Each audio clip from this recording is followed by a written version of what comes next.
What up, though, y'all? It's Chris, broadcasting from the D.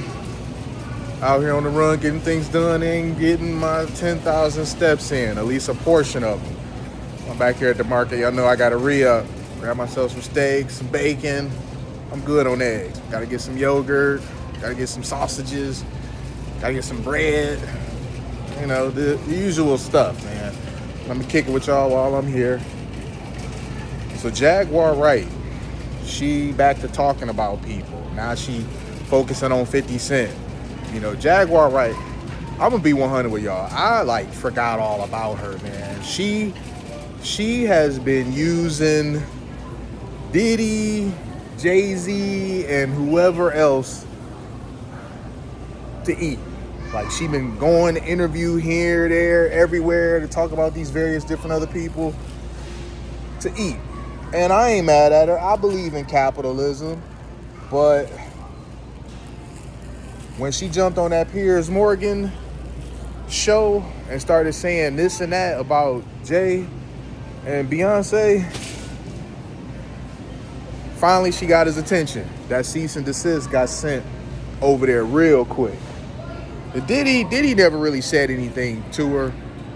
But when it came to the things that she was talking about with Jay-Z and Beyonce, if you guys look back at the video, I did not really believe her. I did not find her to be very credible. Jaguar Wright is always talking about different stuff as if she was there. Now, don't get me wrong. She be right about different stuff. But a lot of stuff she don't be right about. We got another kid in here just yelling. That be happening a lot when I be in here, man. It be some random kid just loud for no reason, and the parents don't do nothing about it. Anyway, as I was saying, a lot of stuff she just don't be right about, man. But she do be right about some things. But I didn't believe her in the case of Jay-Z and Beyonce. I felt like she was just, once again, speaking on people to get paid, acting like she was there, acting like she was involved.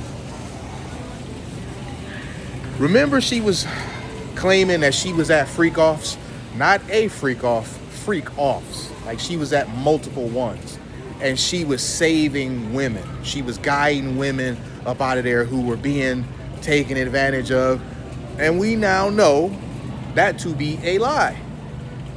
Freak-offs, we believed, herself included, we all believed that freak-offs were these big celebrity, orgies, if you will, that were being held at Diddy's house. And she told stories based on everybody believing that. We now know that freak-offs were just Diddy, Cassie, and whoever the third person would be. An escort, usually, and in most cases, male. Because so far in court, there's not been a story told where the third wheel was a woman. So you got Cassie, Diddy, a third person, Cassie and the third person doing all types of freaky stuff.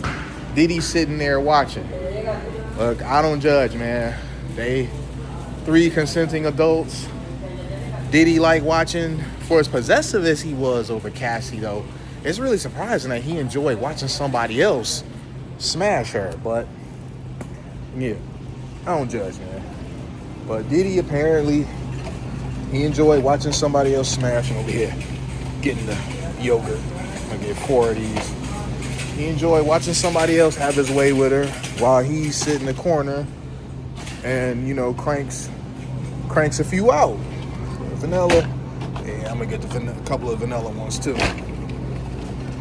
Whatever. Everybody's consenting. So I don't judge. You got adults doing what they want to do.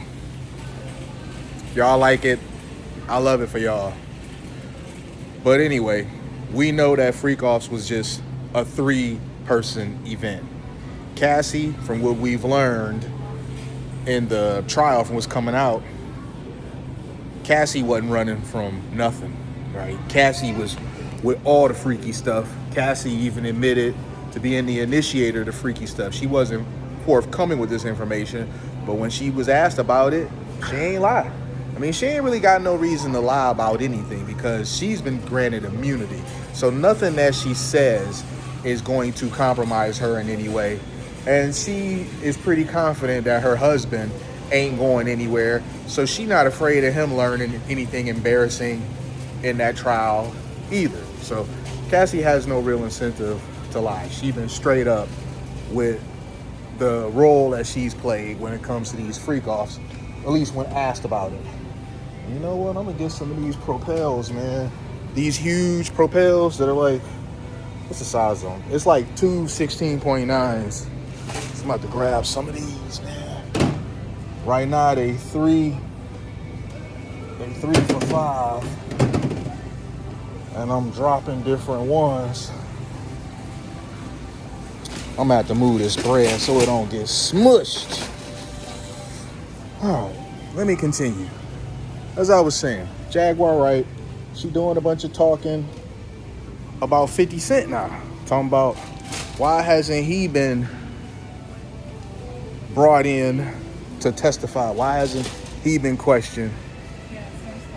And some people wondering, why haven't you been questioned? You claim that you there for everything.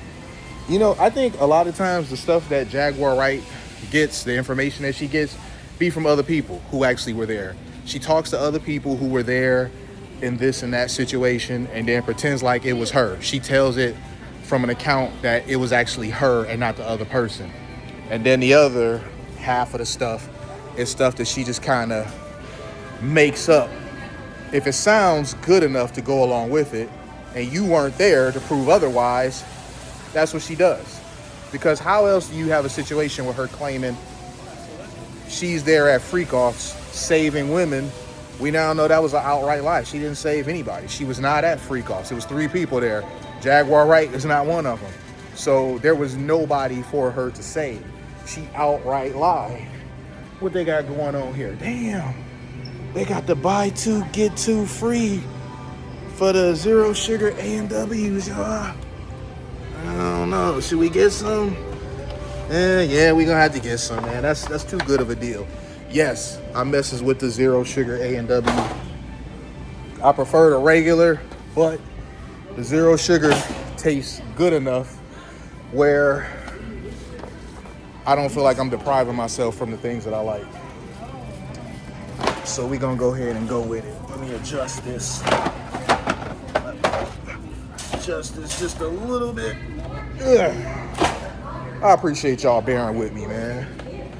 Y'all that rock with me, y'all rock with me in every way, for real. Because I be here grocery shopping, I be at Target, I be downtown, I be at games. Y'all tune into my stuff. So I'm very much grateful for y'all. Anyway, she now targeting 50 Cent, saying stuff about 50 Cent. And we know 50 not the guy to go after, ever, under any circumstances. 50 is a dude that does not lose. If you go at 50 trying to make some drama, and I still hear that kid down that way just yelling for no reason. So we gonna head this way, because I don't need a yelling kid in my video. Y'all could probably still hear him off in the distance though.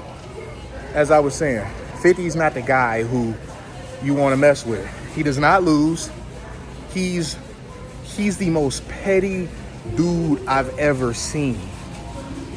And 50 will carry that grudge till one of you is dead. Y'all saw what happened with Irv Gotti. Irv Gotti passed away, and 50 sent out a message. What was that on IG? Still throwing daggers, and the man is now gone, no longer here to defend himself. So he not the one that you want to take shots at. He not the one that you want to have beef with at all. He may not start it, but he will finish it. If 50 don't like you, he's not going to like you for life. There is nothing you can do, apparently, that is going to smooth things over. Even in death, he still ain't going to fuck with you. So I don't know about this, man. I think this is really silly on her part. I think she should stop going on podcasts and interviews and talking about anything and everything like she was there, because she's talking about powerful people. I'm gonna have to adjust this.